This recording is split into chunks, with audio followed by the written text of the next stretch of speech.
Mesdames et messieurs, bonsoir. Au sommet des actualités dans nos régions.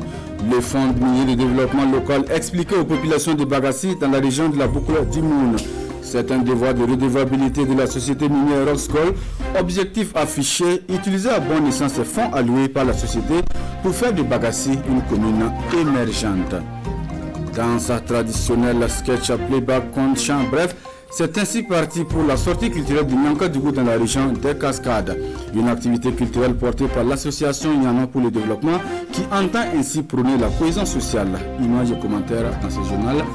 Mesdames et messieurs, bonsoir et merci de nous recevoir chez vous. Ouvrons ce journal dans la région de la boucle du Moun, plus précisément à Bagassi, où la société minière Roxgold joue la carte de la transparence sur le fonds minier de développement local.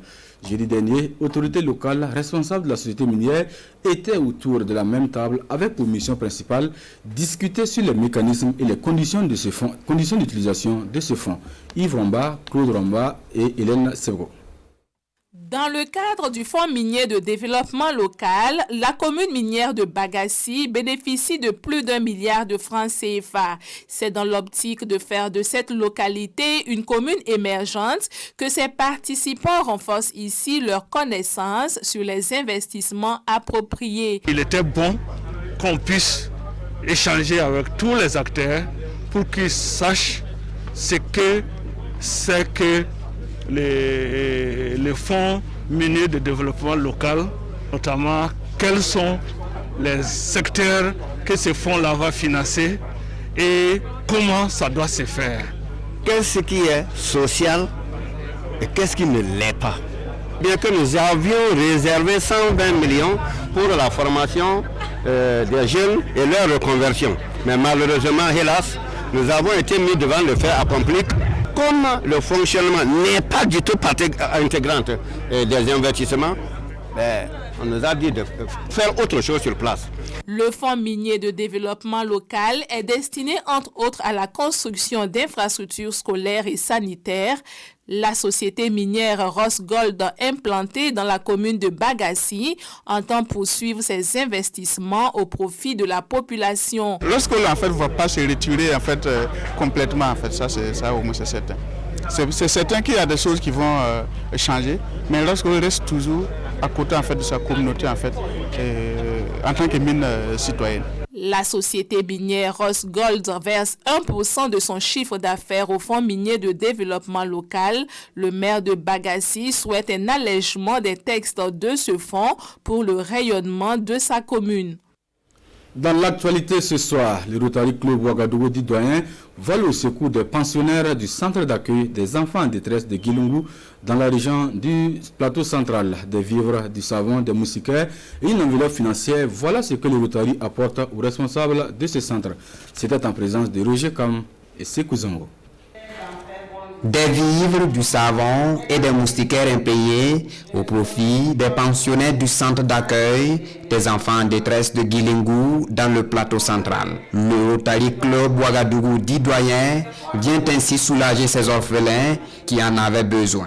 Une action dans la vision de Raoul Folero, selon laquelle nul n'a le droit d'être heureux tout seul. Ce geste vient de notre devise d'abord, qui est de servir d'abord.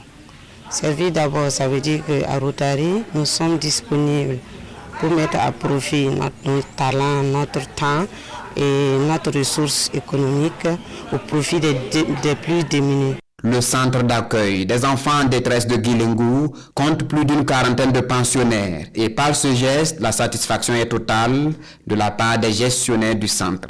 Je suis vraiment dépassée par ce geste qui nous vient ce matin et va droit au cœur parce que c'est pour les enfants dont nous avons la charge. En plus de ce don en nature, les Rotariens font don d'une enveloppe financière de 200 000 francs CFA pour aider à la prise en charge de ces pensionnaires. Solidarité manifestée samedi dernier par l'Union catholique de la presse UCAP section Burkina à l'endroit des déplacés internes de Kaya. En réponse à l'appel des pères évêques, les journalistes et communicateurs membres de l'UCAP ont initié une collecte en leur sein et auprès de bonne volonté. Collecte qui a surtout permis de réunir une dizaine de tonnes de vivres, des effets d'habillement au profit de ces personnes en détresse. Jacques Lamissa Tarfara. Ce don de l'Union catholique africaine de la presse vient renforcer la résilience des personnes déplacées de Kaya. L'organisation a réussi à collecter en son sein et auprès de partenaires 10 tonnes de vivres, près de 500 effets d'habillement, 150 couvertures et une somme de 100 000 francs CFA. Un acte de solidarité qui devrait inspirer de nombreux autres Burkinabés. Ce geste à l'appel de nos pères évêques qui, lors du congrès de la miséricorde divine, ont appelé chacun et chacune à l'expression de la solidarité, de la compassion. Ces communicateurs et ces journalistes catholiques ont voulu juste témoigner de leur solidarité et interpeller chaque Burkinabé à être effectivement solidaire des personnes qui sont dans des difficultés comme ces personnes déplacées internes. Les autorités régionales ont salué cette démarche des journalistes et communicateurs catholiques en faveur des déplacés. Les premiers concernés, eux, se réjouissent de cette assistance qui vient à point nommé. C'est donc mon avis ce matin.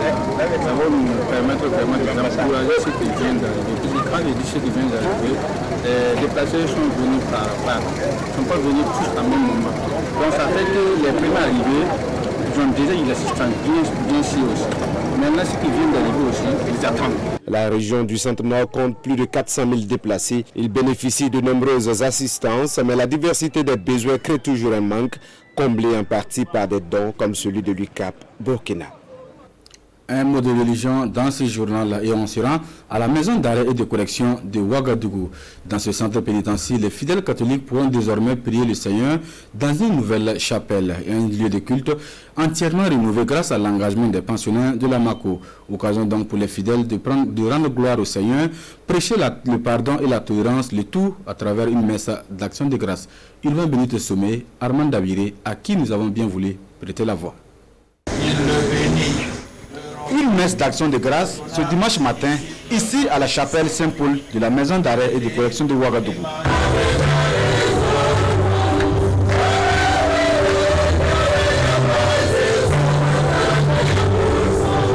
Les fidèles catholiques rendent ainsi gloire au Seigneur pour cet édifice, une chapelle entièrement rénovée grâce à l'engagement des détenus sans distinction aucune de religion.